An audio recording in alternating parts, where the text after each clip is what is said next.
So you join me here at home. It's late winter, just about to start coming into spring, and I've been prepping my hook baits. So I've been asked about this an awful lot of times over the years, and today the secret's out. I'm going to share with you how I make my super boosted coated hook baits.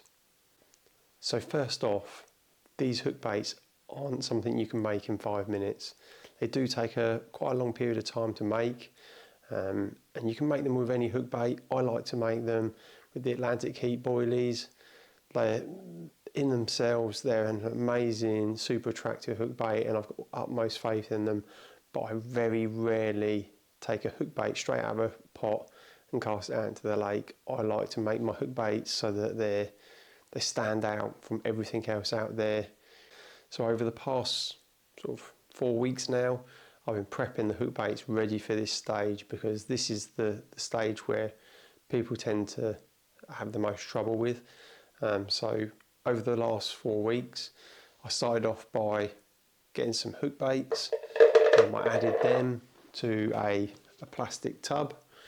So I added 4 pots of hook baits to that. I like to do them in bulk because it is a long process, and I like to be able to do lots of them in one go. So I added them to the tub. And then what I then did was I took a small bottle of the Atlantic Heat booster liquid.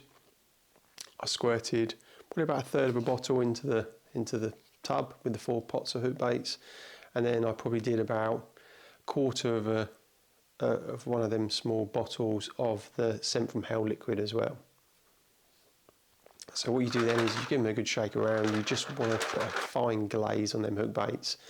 And then you want to put that somewhere for a couple of days, and then go back and give it another shake. And that will carry on for about a week. By about the end of the first week, you'll notice that glaze is all gone and it's all been absorbed. What you then need to do is add a little bit more liquid, probably a couple of squirts of both the Heat and the Scent from Hell liquid, and give it a good shake again so they're just slightly glazed, and then go back every sort of day or two, give the tub a little shake. So at the end of the second week, you need to start adding your more sort of food-based attractants to the hook baits. So in this case, it's going to be the Atlantic Heat dip soak and some of the sea stim. So both super attractive, and they're great for making this. So what I do with that is I pour some into one of the hook bait pots, and I mix that up, and that then becomes your base liquid for pouring over your hook baits during these next stages. So what you do then is you pour it over them hook baits, not all of it, just a small amount. Again, shake the tub up. You're just trying to glaze the hook baits, not soak them.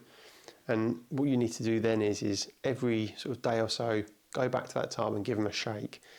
That process again, you want to repeat that over sort of a week. At the end of that first week, you'll probably notice they start to dry out a little bit. Add a little bit more of the liquid, shake it again. So we're about 4 weeks in now, and what you need to do is you need to get a clean mixing bowl. I use one of the sort of cheap plastic ones you can get from the supermarkets for about £1. It's important that they're round and not square, and that will become more important in a minute. What you want to do is add your hook baits to that bowl, and then you want to get your powders. So I'm using the sea stim, the crustacean powder, and some of the GLM. So you take them, you want to add some to another hook bait pot, mix them all up. So you've got your mix in there. I'll probably put a couple of tablespoons of each one into there. So what you want to do is add some of that powder to the hook baits. So you add some to the hook bait, and then what you do is you want to swirl them baits around in the tub. And you can see, having done that for a little while, them hook baits are now sort of, they're all separated and they're starting to dry up as well. So they've already got a little tiny coating on there. I've been probably shaking them in that tub for a couple of minutes now, and I'd at points separated the odd one out because they were stuck together. So you've got to that stage. So once you've got to that, what you need to do now is add some more of your liquids.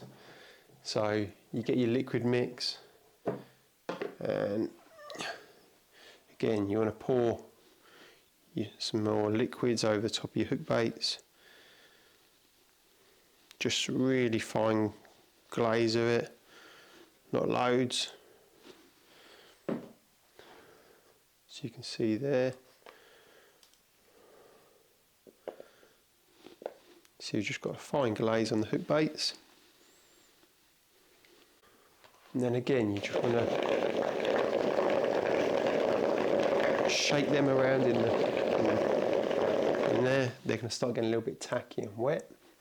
And then what you're going to do is take your tub with your mixed powders in again and shake it over the baits.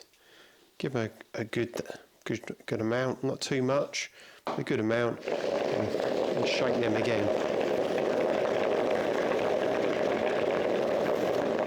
And then keep repeating that, so you then add a little bit more powder again, and you're basically adding the powder until them hook baits are looking dry. It's really important to swirl them hook baits around. So eventually your hook bait's going to look like that again, all dried out with a fine coating on. So once they're like that, you want to put them in the garage, tuck them away somewhere in a little cupboard, and then what I do is I go back to them every single day now, because what will happen is tomorrow morning when I go out there and check on these, they look a little bit darker, and it's where the liquids are soaked through from out of the baits to some extent, and they're trying to suck all that goodness from them powders into the bait. And tomorrow you'll just need to put powder on there, so you add another layer of powder and swirl them around, put them back on the shelf again. And you keep repeating that. After sort of 2 or 3 days, you'll notice that they don't get so wet overnight. So then what you can do then is, if you want to build up a thick layer on these baits, you can add a little bit more of the liquid again, add the powders, and keep repeating the process. Eventually what will happen is you get to a point where it's nearing the size of the bait what you want. So to start with, these were sort of the 14, 15 mil hook baits, and by the time they finish, they're going to look about sort of 18, possibly even 20 mil. You've got a really good thick layer on there, and the texture of the coating will be fairly firm.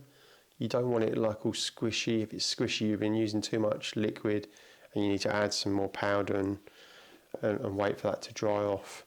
But at this point, these ones are ready for what I sort of class as their sort of aging process at this point. So what you do is you put in them hook baits into one of these, into like a Tupperware tub, and you want to pop that in the shelf in your garage for sort of a month. Make sure there's a little bit of extra powder in there as well, just to stop them sort of sticking to the plastic. You can go in there and check on them sort of once a week, give them a little shake in the tub if need be. Obviously you've got that extra powder in there to sort of work into them baits if need be at that point, but they shouldn't be going tacky. If they're going tacky, you need to take them back out and add a couple more layers onto the hook baits. But I like to leave them for around about a month. By then that coating is pretty tough, and you'll be able to comfortably cast them out into the lake, and they'll be able to sit out there for a long period of time, slowly breaking down, releasing all of them water-soluble powders and traction into the water column. And it also sort of, I find that having seen them break down in the edge, in the margins, you can see that it's breaking down and penetrating the lake bed into the silt and the surrounding sort of gravel, and it's just going to stay there, that pile of attraction, for a lot longer, and it's going to be easier for that fish to home in on that hook bait. So yeah, it does take a little bit of time to do it, but it is really worth it, I promise you, and it's going to put a load more fish on the bank for you this year. So make sure you take the time to do it, and best of luck. If you've got any questions, pop them in the comments below and I'll get back to you as soon as possible. So yeah, and don't forget to like and subscribe for more similar content. Take care, see you soon, bye bye.